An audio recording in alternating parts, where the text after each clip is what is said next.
आज आपण head massage कसा करायचा आहोत ते बघणार आहोत। इथे बॅक सीटरमध्ये मी खोबऱ्याचं तेल घेतले आणि एक कॉटन घेतलाय, बघू शकता तुम्ही। त्याच्यानंतर मी केसांचा पूर्ण गुंता काढून घेतलाय आणि इयर टू इयर सेक्शन करून घेतलाय। इयर टू इयर सेक्शन का करायचा? कारण केसांच्या प्रत्येक ठिकाणी प्रत्येक पॉइंटला तेल लागलं पाहिजे, म्हणून मी केसांचे सेक्शन करून घेतले। म्हणजे प्रत्येक मुळांना केसांना प्रत्येक केसाला तेल लागलं जाणार आहे।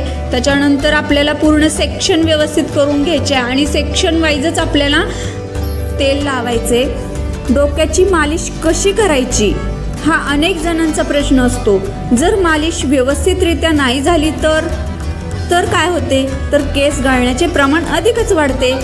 तर मग कशी प्रॉपर मालिश करायची, म्हणजेच हेड मसाज कसा करायचा ते आज आपण बघूयात। हेड मसाज कसा करायचा ते तुम्ही डेमोसहित बघाच आणि मी जी काय माहिती सांगते तेही ऐका। तर हेड मसाज का करायचा ते आधी आपण बघूयात। हेड मसाजचे फायदे कोणते आहेत ते बघूयात। डोक्याचा मसाज जर रेग्युलर केला तर डोक्याचे ब्लड सर्क्युलेशन व्यवस्थित होते। ब्लड सर्क्युलेशन व्यवस्थित झाले तर केसांचे कुठलेच प्रॉब्लेम होत नाहीत। काही ताणतणाव असेल तर तोही दूर होतो। केसांच्या मुळांना ऑक्सिजनची खूप जास्त गरज असते, जर ते हेड मसाज केल्यामुळे मिळते। डोकंही शांत राहते आणि जर ट्रेस असेल तर रिलॅक्सही वाटते। यामुळे केसांचा थिकनेसपणा देखील वाढतो आणि जर केस गळत असतील तर तेही कालांतराने कमी कमी व्हायला लागतात। केसांची वाढही होते। मग तुम्ही म्हणाल की कोणते तेल चांगले आहे? तुम्ही कुठलेही ऑइल वापरू शकता। जर केस कलर केलेले असतील तर तिळाचे तेल तुमच्यासाठी योग्य आहे, अन्यथा साधे खोबऱ्याचे तेलही तुम्ही वापरू शकता। तुम्हाला जे कोणते तेल सूट होईल ते तुम्ही इथे घेऊ शकता। आता काही जणांच्या केसांना तेल सूट होत नाही तर त्यांनी ॲलोवेरा जेल मिळतं, ते तुम्ही तिथे वापरू शकता। फक्त ते गरम न करता तुम्ही तशाच प्रकारे वापरू शकता, जसं आहे त्याच क्वांटिटीमध्ये घेऊन तसेच वापरू शकता। मग हे तेल कधी आणि किती दिवस वापरायचे हा प्रश्नही तुम्हाला पडला असेल, बरोबर ना? तर हे तेल तुम्ही दर 2 दिवसांनी वापरू शकता किंवा आठवड्यातून 2 वेळाही यूज करू शकता। म्हणजे जसं तुम्हाला वेळ मिळेल तसं तुम्ही यूज करू शकता। तुमचा डोकेदुखीचा त्रासही याने कमी होतो। शांत झोप लागते, केस वाढतात। केसांना जे 2 फाटे फुटले असतील, म्हणजेच जर स्प्लिट एंडची जर समस्या असेल तर तेही कमी होतात। केसांची ग्रोथ चांगली राहते। असे खूप सारे फायदे होतात। बघू शकता फ्रेंड्स कशा पद्धतीने मसाज करते। असाच मसाज तुम्ही देखील करायचा आहे। व्यवस्थित स्टेप बाय स्टेप मसाज करायचा आहे। म्हणजे जर आपल्याला फायदा पाहिजे असेल तर आपल्याला स्टेप बाय स्टेपच जायला पाहिजे।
बघू शकता फ्रेंड्स इथं पूर्ण मसाज झालेला आहे।